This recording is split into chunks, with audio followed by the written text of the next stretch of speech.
Hello students, कैसे हैं आप सभी। अपने असाइनमेंट्स आप कंप्लीट कर रहे होंगे। एक रजिस्टर आप मेंटेन कीजिए, उसमें अकॉर्डिंग टू डे और डेट आप ऊपर असाइनमेंट का टॉपिक, क्वेश्चन नंबर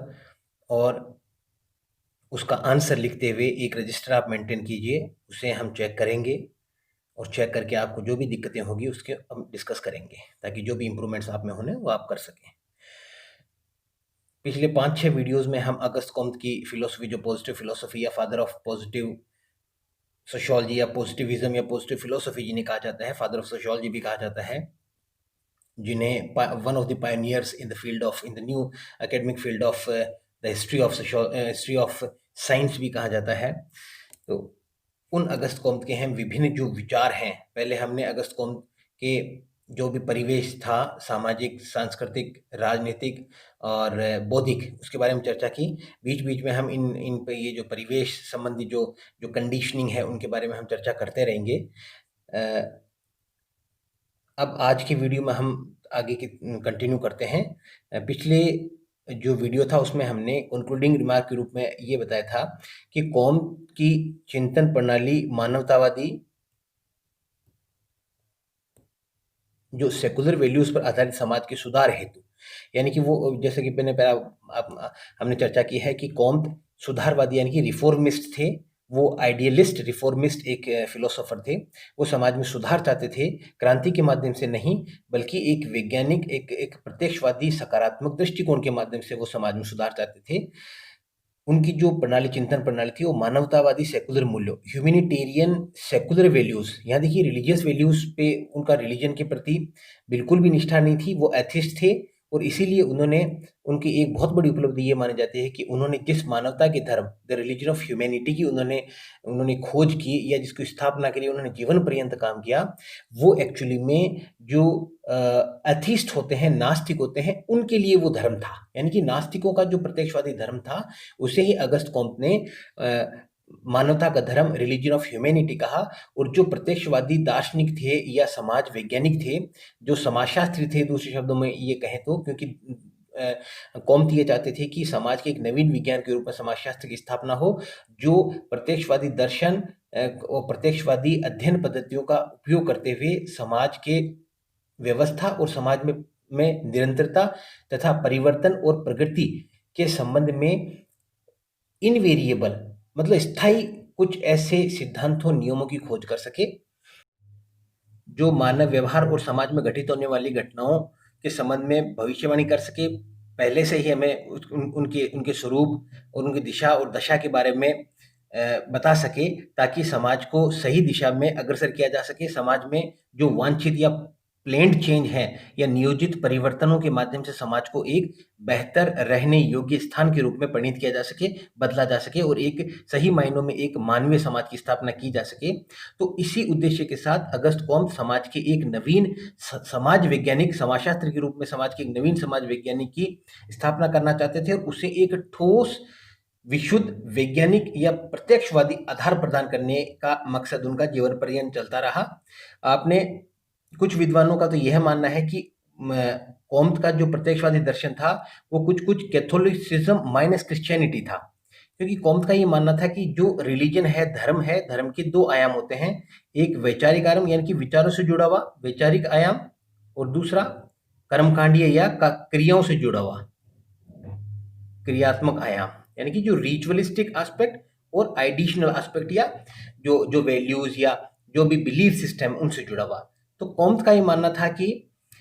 हमें जो समाज के एक वैज्ञानिक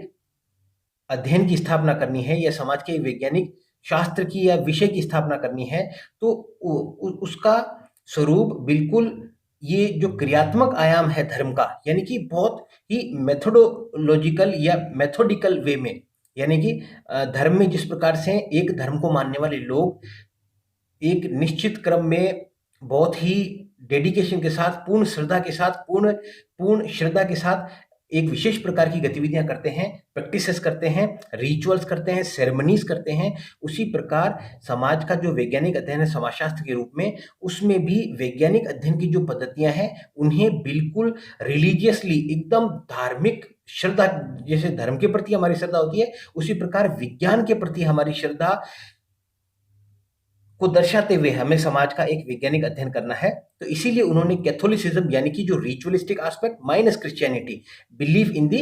सुपरनेचुरल पावर, तो सुपरनेचुरल आयाम जो वैचारिक आयाम है उसे हटा दिया जाए तो धर्म का जो क्रियात्मक आयाम है उसने अगस्त कॉम्ट को बहुत अधिक प्रभावित किया। और यही वजह थी कि अगस्त कॉम्ट ने जो रिलीजन ऑफ ह्यूमैनिटी की स्थापना की, मानवता के धर्म की जो स्थापना करना चाह रहे थे, उसमें उन्होंने बिल्कुल कैथोलिक चर्चेस के समान ऐसे पूजा, एक तरह से पूजा स्थल बनाए भी, और दुनिया में अलग अलग, जैसे ब्राजील हो गया, स्पेन हो गया, इंग्लैंड हो गया, यहाँ पे बहुत से ऐसी आर्किटेक्चरल स्ट्रक्चर्स बनी हुई है, ऐसी बड़ी बड़ी लाइब्रेरीज बनी हुई है, ऐसी बड़ी बड़ी संरचनाएं बनी हुई है जिन्हें टेम्पल ऑफ ह्यूमैनिटी या मानवता के मंदिर कहा जाता है। इन मानवता के मंदिरों में आदि जो सुपरनेचुरल पावर्स के प्रति श्रद्धा या पूजा नहीं की जाती है, बल्कि समाज की विभिन्न समस्याओं के बारे में समाज के प्रबुद्ध लोग चिंतन करते हैं, मनन करते हैं, एक कंसेंसस डेवलप करते हैं, उनकी सॉल्यूशंस की बात करते हैं। यहाँ पे ऐसी ऐसी संरचनाओं में लोग आकर एक तरह से कॉम्ट के जो भी लोग कॉम्ट में विश्वास करते थे, उनकी फिलोसफी में विश्वास करते थे, वो आज भी, हालांकि इनका प्रभाव कम हो चुका है, लेकिन आज भी ये जो टेम्पल्स ऑफ ह्यूमैनिटी है वहाँ पे संडे मॉर्निंग या संडे प्रेयर्स के रूप में लोग इकट्ठे होते हैं, एकत्रित होते हैं और विभिन्न मुद्दों पर बिल्कुल तार्किक दृष्टिकोण से चिंतन मनन आज भी करते हैं। तो एक तरह से देखें तो धरातल पर कॉम्ट का जो प्रत्यक्षवादी दर्शन था या कॉम्ट की जो मकसद थे समाज के वैज्ञानिक सोच या वैज्ञानिक विषय की स्थापना के संबंध में, वो आज भी चल रहे हैं, आज भी अस्तित्व में है। अपने इसी प्रत्यक्षवादी दर्शन के आधार पर उन्होंने एक नए धर्म, मानवता के धर्म की स्थापना की, जिसका उद्देश्य क्या था? मानव बुद्धि, ह्यूमन इंटेलेक्ट, मानव क्रिया, ह्यूमन एक्शंस और मानव संवेदना, ह्यूमन फीलिंग्स, यानी कि 3 चीजें थी। देखिए, ह्यूमन इंटेलेक्ट, ह्यूमन एक्शंस और ह्यूमन फीलिंग्स, इन तीनों में एक प्रकार का सिंथेसिस, एक प्रकार का संश्लेषण चाहते थे। उनका ये मानना था कि मानव बुद्धि, जो ह्यूमन इंटेलेक्ट है, वो धार्मिक अवस्था से निकलकर आपके मेटाफिजिकल तात्विक अवस्था में, और अब तात्विक अवस्था से निकलकर प्रत्यक्षवादी अवस्था में आ चुकी है। और मानवीय जो बुद्धि है वो तार्किक दृष्टिकोण से समाज की विभिन्न समस्याओं के बारे में सोचने का कार्य कर रही है। लेकिन मानवीय क्रिया, ह्यूमन एक्शन जो है, और मानवीय संवेदनाएं, ह्यूमन जो फीलिंग्स है, उन सब में एक प्रकार का सिंथेसिस होना चाहिए और उनको निर्देशित करके ही सामाजिक पुनर्रचना, सोशल रीऑर्गेनाइजेशन और रीस्ट्रक्चर, रिकंस्ट्रक्शन का काम के लक्ष्य को प्राप्त करना था। अर्थात कॉम्ट विशुद्ध वैज्ञानिक सिद्धांतों व नियमों पर आधारित सामाजिक पुनर्गठन की वकालत करते थे। अब एक बात मैं आपको बता दूं, कॉम्ट की जो 2 महत्वपूर्ण रचनाएं थी, किताबें थी, उसमें कॉस्टिव पॉजिटिव फिलोसफी और सिस्टम ऑफ पॉलिटिक पॉजिटिव, तो उनको संक्षिप्त में हम कोर्स और सिस्टम बोलते हैं। कोर्स का मतलब है कॉस्टिव फिलोसफी पॉजिटिव फिलोसफी वाली जो बुक है उसको कोर्स बोलते हैं, और जो सिस्टम है the system of politic positive, ये जो पॉजिटिव पॉलिटी वाला जो सिस्टम है, जो पुस्तक है, उसको हम सिस्टम बोलते हैं। तो जहाँ कोर्स में उन्होंने समाज की एक नवीन विज्ञान की सैद्धांतिक जो भी आधारशिला थी उसको रखा, और जो बाद की पुस्तक थी सिस्टम, उसमें उन्होंने यह दर्शाने का काम किया कि किस प्रकार प्रत्यक्षवादी जो ज्ञान है या प्रत्यक्षवादी सिद्धांत हैं समाज के संरचना के और समाज के कार्य करने के, जो भी सिद्धांत समाजशास्त्र के अंतर्गत सोशल स्टैटिक्स और सोशल डायनेमिक्स जो मेन पार्ट थे, समाजशास्त्र के 2 भाग थे, उनके में प्रत्यक्षवादी अध्ययन के आधार पर जो नियम सिद्धांत डिस्कवर किए जाएंगे, उन्हीं के आधार पर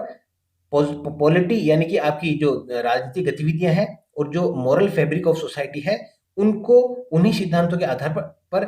खड़ा किया जाएगा, ताकि समाज को एक अधिक मानवीय समाज के रूप में विकसित किया जाए।